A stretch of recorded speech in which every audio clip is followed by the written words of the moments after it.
নমস্কার, আমি কেয়া। সবাইকে স্বাগতম জানাই আমার গল্প কথা চ্যানেল। তোমরা কম বেশি সবাই মেসেজ করছো জুয়েলারি ও বিয়ের সামগ্রিকের ডিটেলসের ওপর, তাই ভাবলাম তোমাদের সাথে গল্পের মাধ্যমে ডিটেলস ভিডিও ও লাইভের মাধ্যমে শেয়ার করব। তার জন্য অবশ্যই তোমরা পেজটাকে ফলো করে রেখো। তোমরা যেভাবে ভালোবাসা দিচ্ছ সেইভাবেই ভালোবাসা দিও। আজকে এই প্যাকিংটা করছি পূর্ব মেদিনীপুর থেকে এক দিদিভাইয়ের জন্য।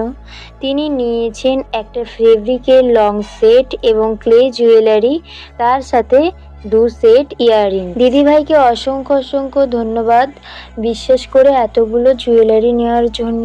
আর তোমরাও যদি অর্ডার করতে চাও স্ক্রিনে দেওয়া নাম্বারের সঙ্গে যোগাযোগ করতে পারো। আজ এতটুকুই।